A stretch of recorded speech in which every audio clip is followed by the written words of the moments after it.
Olá e seja muito bem-vindo ao podcast Educação Financeira do Zero, o espaço onde você aprende de forma prática e sem enrolação a conquistar o controle das suas finanças pessoais e desvendar os segredos do mundo financeiro. Meu nome é Thiago Coimbra, sou economista e vou te acompanhar nessa jornada.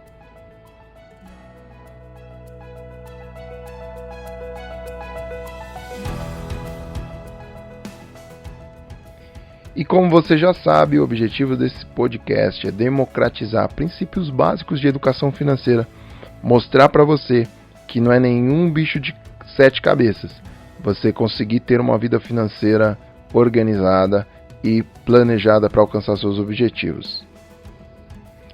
E antes de começar, eu queria agradecer a todo mundo que vem acompanhando, vem escutando os episódios, manda seus comentários, interage, comenta. Quando me encontram em algum lugar, comentam sobre o podcast. Eu quero agradecer muito a vocês. Espalhem essa informação para o máximo de pessoas que vocês conseguirem, tá bom? Que quanto mais pessoas tiverem acesso a essas informações, mais impacto a gente vai gerar para a nossa sociedade. Pessoas mais conscientes dos seus gastos, pessoas mais conscientes do que ganham e conseguindo realizar seus objetivos e, consequentemente, mais felizes. O assunto de hoje é um assunto também muito pedido, muito perguntado, que é sobre tesouro direto. O que é o tesouro direto, como eu posso utilizar no meu planejamento. E eu vou, de forma breve aqui, não pretendo me alongar muito nesse conteúdo de hoje, mas te explicar de forma bem prática e pelo menos os princípios básicos, a ideia inicial para você começar a investir em tesouro direto. Então fica até o final, tenho certeza que você vai ter uma boa visão para você começar ou para você melhorar os seus investimentos em renda fixa utilizando a plataforma do governo Tesouro Direto.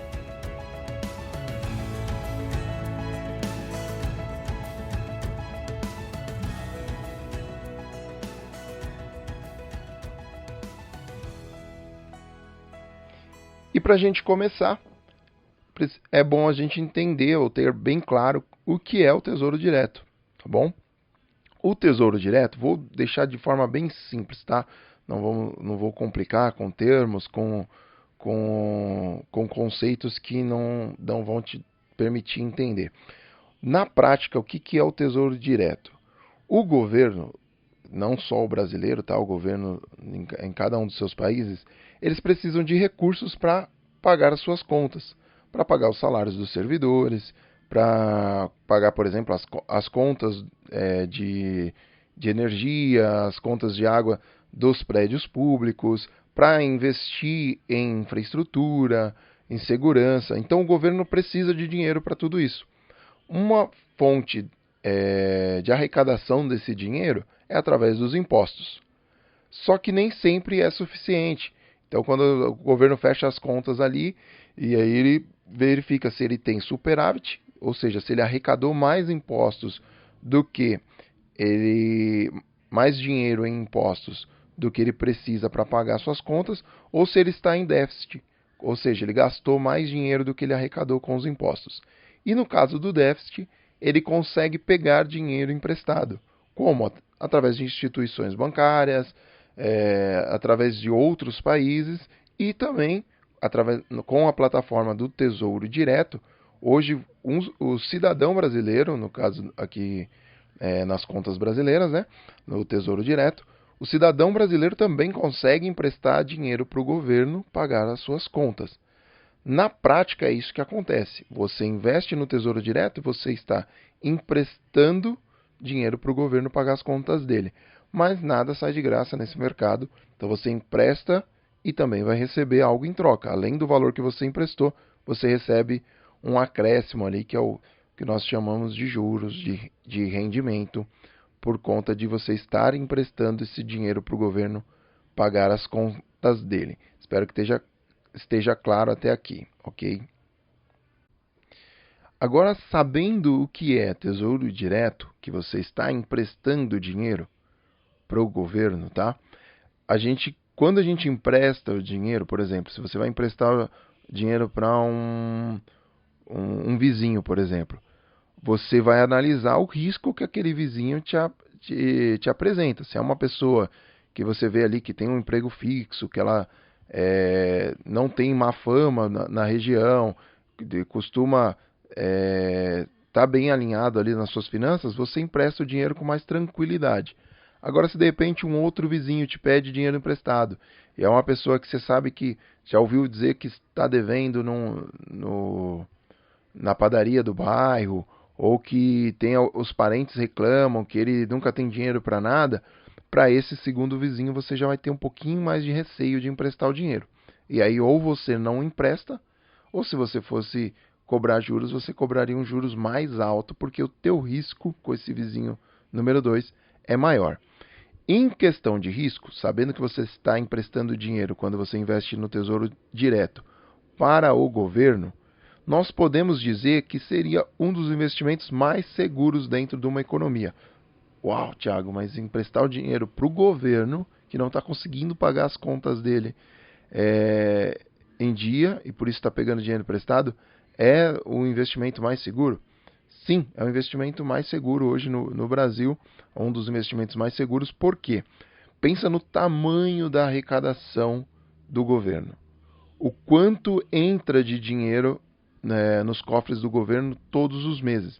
E a maior parte desse valor que entra no Tesouro Nacional é de forma compulsiva. As pessoas não têm opção. Você não tem opção de pagar ou não imposto aqui no Brasil. Se você tem renda, você paga imposto. Se você compra algum produto, você vai pagar um imposto embutido ali.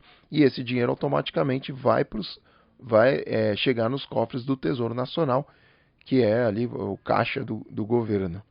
Então, ele é como se o governo fosse uma empresa.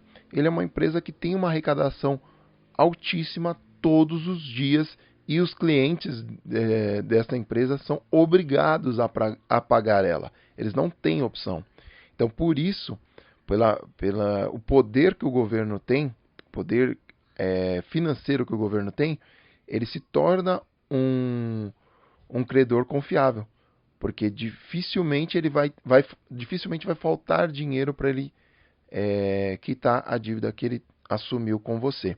Então é um dos riscos mais baixos que você vai encontrar no mercado.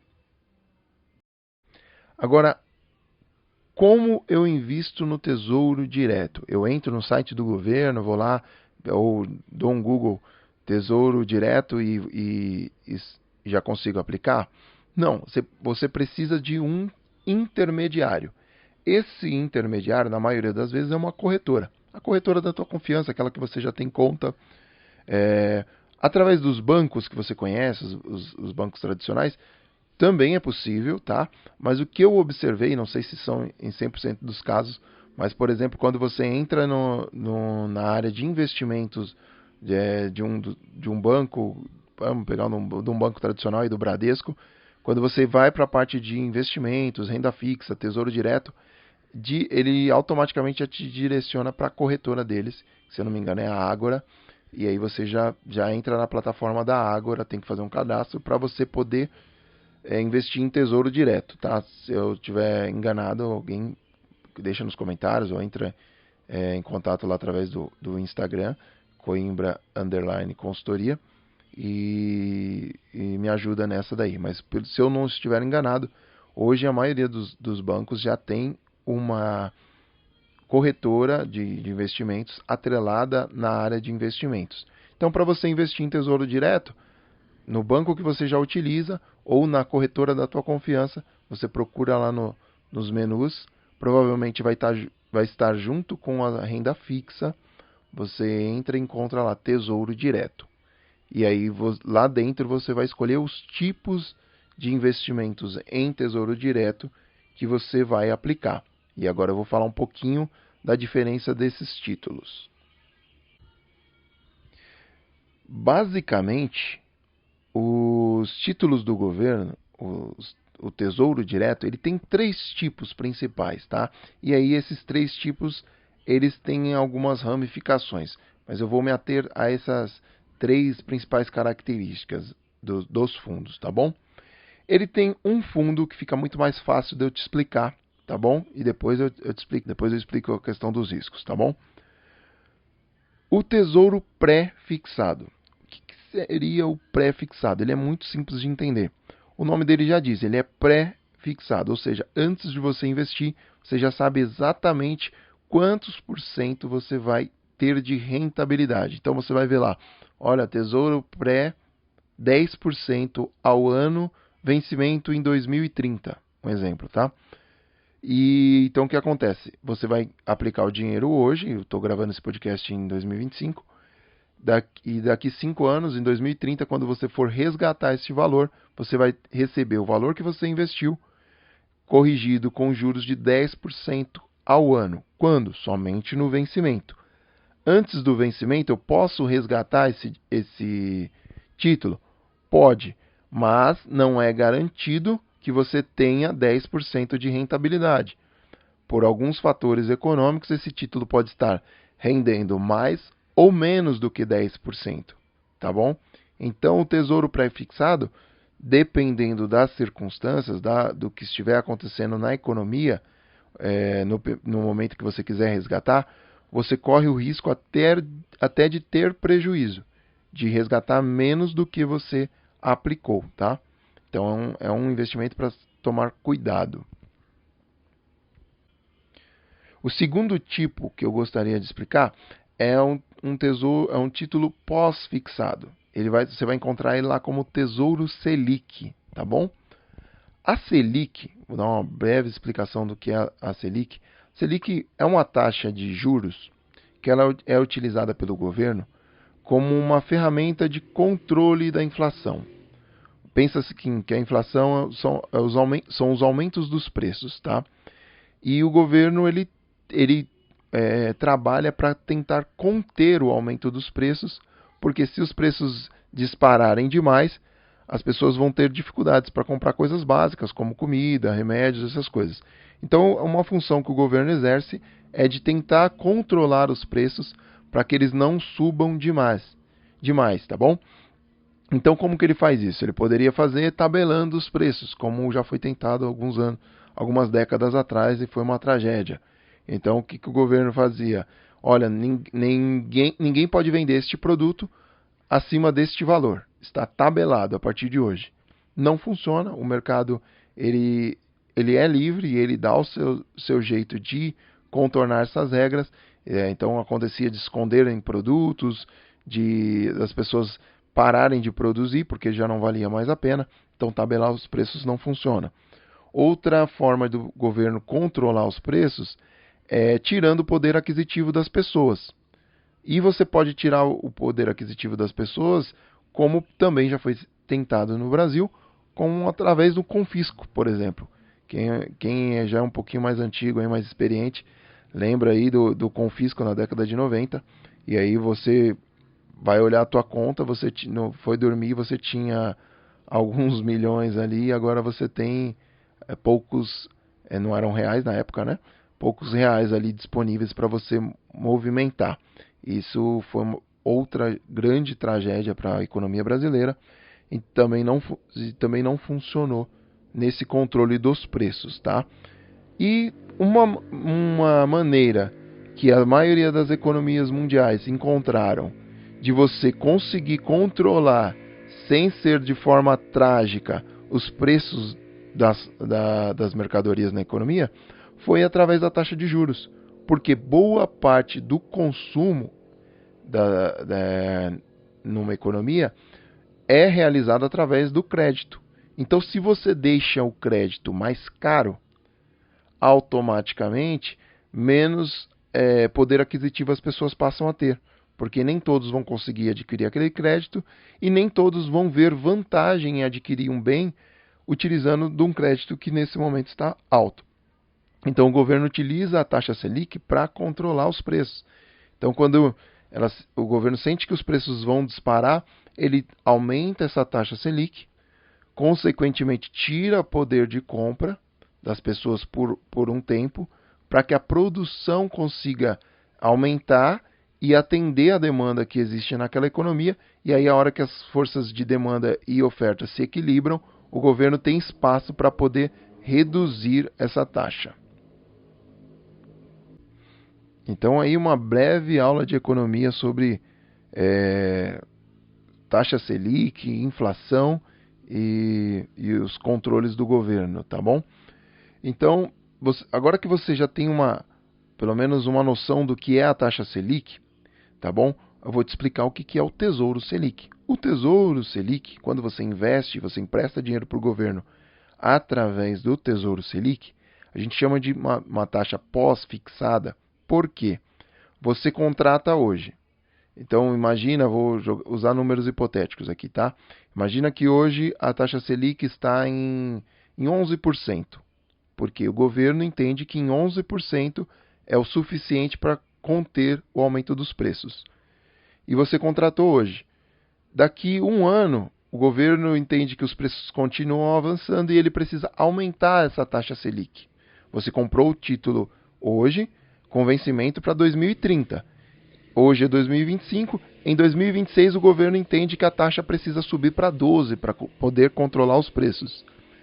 Automaticamente, a tua rentabilidade vai de 11% para 12%, porque o teu investimento está atrelado à taxa Selic. Então, por isso que nós falamos que é uma taxa pós-fixada. Você contratou hoje por 11, mas você só vai saber lá em 2030 quanto que essa taxa se manteve ao longo desses anos que você manteve o dinheiro aplicado ali.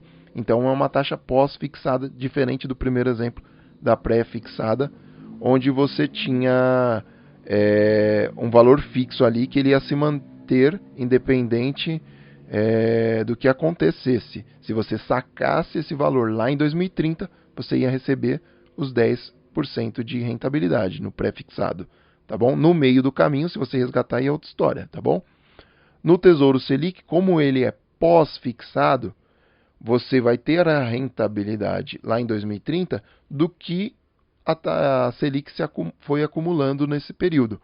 E o mais bacana é que se você sacar, por exemplo, amanhã, você já vai ter, amanhã é um prazo muito curto, mas no mês que vem, você já vai ter a rentabilidade do que a Selic acumulou dentro desse mês. Então, o Tesouro Selic ele tende a ser sempre positivo. Ele costuma render talvez um pouco menos do que os outros títulos, mas ele é um título mais seguro para você deixar o dinheiro guardado ali, um dinheiro que você pode precisar utilizar ele a qualquer momento. Então ele funciona muito bem para uma reserva de emergência. Então você deixa o dinheiro ali, ele tem uma rentabilidade boa, dada o risco baixo que ele tem, e se você precisar, você não corre tanto o risco de ter um prejuízo, de você resgatar menos do que você investiu. Então, por isso, o Tesouro Selic ele acaba sendo uma opção vantajosa aí quando se fala de reserva de emergência, tá bom? Então, espero que tenha ficado claro aí o Tesouro pré-fixado e agora o Tesouro Selic, que é o Tesouro pós-fixado. E para encerrar, os três grupos aí de títulos do governo, eu queria falar do Tesouro IPCA+. Tá bom? O que é o Tesouro IPCA+. Ele faz uma mistura dos outros dois títulos que eu te expliquei. Então, se você tem no pré-fixado que ele vai ser uma taxa fixa ali até o vencimento, quando eu sacar ele lá no vencimento, eu vou ter aquela rentabilidade, e no pós-fixado, que é o caso do Tesouro Selic, eu vou ter uma taxa que ela vai acompanhando a economia ao longo do período que eu tenho esse dinheiro aplicado. No caso do Tesouro IPCA+, eu tenho os dois. Então você vai ver lá, Tesouro IPCA mais 5%, por exemplo. Então o que é o Tesouro IPCA mais 5%? Ele vai te pagar IPCA, o que é o IPCA? É o Índice Oficial de Inflação no Brasil. É o índice que mede o quanto os preços estão subindo ao longo do período. Então, por exemplo, se hoje o IPCA, número hipotético, esteja em 5%, e você encontra um título ali que te paga IPCA mais 5%, significa que ele vai te pagar 10%. 5% do IPCA e 5% que são fixos, que é pré-fixado, porque é a parte do mais desse título, tá bom? Aí você contratou hoje, em 2025. com vencimento em 2030. Quando chegar em 2027, por exemplo, digamos que a inflação caiu. A inflação veio para 2%. Então, quanto que esse título está te pagando? Ele vai te pagar os 5%, que é fixo, que é o mais, e ele vai te pagar 2% de IPCA. No total, ele vai te pagar 7%, tá bom? Chegou em 2028, a inflação disparou, foi para 8%. Só a inflação, só o IPCA. Significa que o título naquele ano de 2028 ele vai acumular uma rentabilidade de 8% de inflação mais 5% que é a parte fixa. Então ele vai te pagar 13% de rentabilidade no ano de 2028. Ele vai acumular 13%. Então por isso que ele tem um pouquinho dos outros dois títulos aí. Ele seria uma mescla, tá bom? Dos dois títulos que eu te expliquei anteriormente. Agora que eu já te expliquei, vou te dar alguns exemplos aí, algumas ideias de como utilizar, como você pode pensar em utilizar esses títulos, tá bom? O Tesouro Selic, como eu falei, acho que é um dos principais para quem está começando a investir, é uma boa escolha, tá bom? Por questão de segurança, por questão de você ter aquele dinheiro ali sempre tendo uma rentabilidade na linha do positivo. Então o Tesouro Selic eu acho interessante para você utilizar para uma reserva de emergência, para objetivos de curto prazo. Então, eu quero fazer uma viagem daqui 6 meses, daqui 1 ano. Acumula dinheiro ali, acumula seus investimentos num Tesouro Selic, você já vai estar caminhando aí, pelo menos no básico dos investimentos aí, tá caminhando muito bem. Então o Tesouro Selic vai funcionar bem nessa questão de reserva de emergência e investimentos de curto prazo. Para investimentos mais de longo prazo, o Tesouro IPCA pode ser uma boa alternativa também. Lembra que alguns podcasts atrás eu falei sobre plano de aposentadoria, né? E ali um dos exemplos que eu usei no conteúdo foi um plano de previdência privada, que é uma das opções que você pode utilizar por longo prazo. Mas o Tesouro IPCA também pode funcionar bem, porque ele, em parte, ele protege o teu capital com relação à inflação. Se a inflação subir, ele vai te pagar mais também. E uma parte que é fixa ali, que você tem além da inflação. Então você vai ter uma rentabilidade real ali, acima da inflação, que ela vai se manter fixa ao longo do período que você for investindo. Então você escolhe prazos mais longos e vai esticando isso daí, e vai montando um bom plano de longo prazo. Aí funciona bem também. O Tesouro IPCA é uma das finalidades que ele pode ser utilizado. Ok? E o terceiro plano é o plano pré-fixado. Este, tá, ele já é um pouco mais arriscado.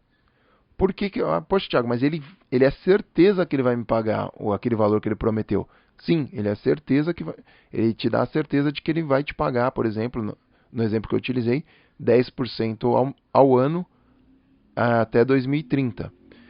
Porém, pensa o seguinte, se você contratou um investimento que vai te pagar 10% ao ano, imagina que durante esse período que o dinheiro ficou aplicado, a inflação disparou de forma que o governo não conseguiu controlar e ficou acima de 10%. Por exemplo, a inflação ficou em 12% na média desses 5 anos que o seu dinheiro ficou aplicado. Significa que você perdeu o dinheiro.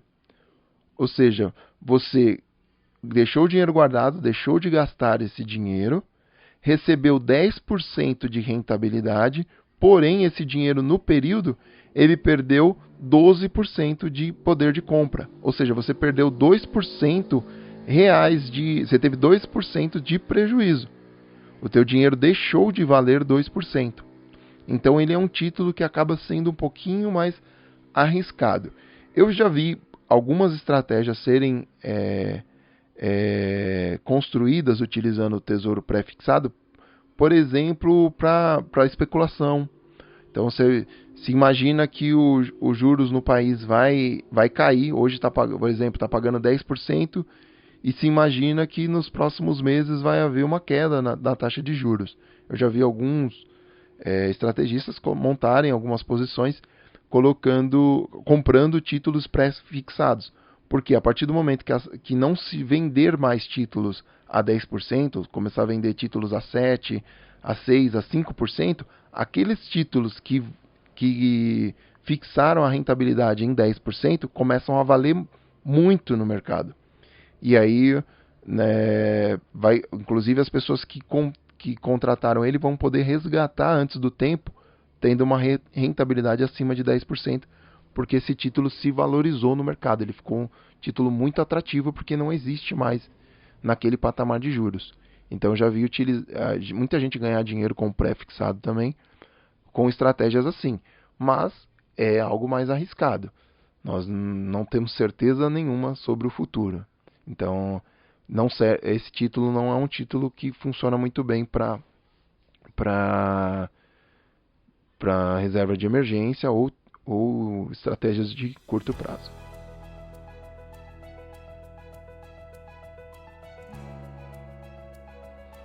Por hoje era isso. Acho que deu para ter uma boa noção aí do que é tesouro direto, de como você pode utilizar ele nas suas estratégias de investimento. Se você gostou e ainda não curtiu, não seguiu aí o podcast, segue o podcast para você receber as notificações quando estiverem novos episódios. Você ficou com alguma dúvida ou gostaria de deixar algum comentário também no Instagram, se você preferir, pode entrar em contato pelo Instagram, Coimbra_consultoria. Eu vou ficar muito feliz de responder suas questões, de observar os seus comentários e, de repente, algum conteúdo interessante para os próximos episódios. Por hoje é só. Tenha uma ótima semana, um ótimo dia aí e nos vemos na próxima.